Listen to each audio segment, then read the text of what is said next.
Hi అండి అందరికీ. అందరూ బాగున్నారా? అందరూ బాగుండాలని మనస్ఫూర్తిగా కోరుకుంటున్నాను. నన్ను ఓకే చాయ్లో మిర్చి తిన్నావా అని ఎక్కిరిస్తురు నన్ను.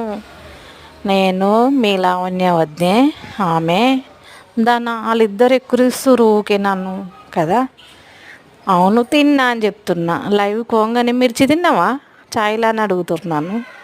అవును తిన్నా, అదొక వెరైటీ కదా. తిన్నా, మీరు కూడా తిని చూడండి ఒక్కసారి తెలుస్తుంది. నేనైతే చపాతీ చేస్తున్నాను. మైదా పిండి, జొన్న పిండి, గోధుమ పిండి, కొంచెం బియ్యం పిండి ఇవన్నీ కలుపుకొని చపాతీ చేస్తున్నాను నేనైతే. చాలా బాగా వచ్చింది చపాతీ. ఎప్పుడైనా మా అమ్మ వచ్చి చేసిస్తారు నాకు చపాతీ అయినా రొట్టెలైనా. ఎక్కువ మా అమ్మనే చేస్తుంది చపాతీలు ఇట్లా, నేనేమో కాలుచుకుంటా. ఈసారి మా అమ్మని విలువలేదు, నేనే డ్యూటీకి వెళ్ళి రాగా నేనే ప్రిపేర్ చేసేసిన. అమ్మ వచ్చి చేసిస్తుంది.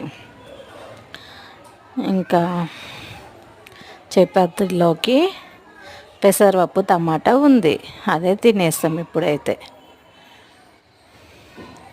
వంటలు చేశారా అందరూ? ఏమేం కర్రీ చేశారు?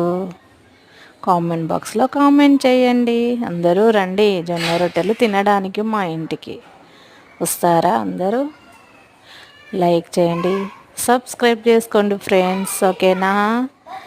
రండి రండి అందరూ. మీరందరూ బాగుండాలని మనస్ఫూర్తిగా కోరుకుంటున్నాను నేనైతే. బాయ్ బాయ్ అందరికీ.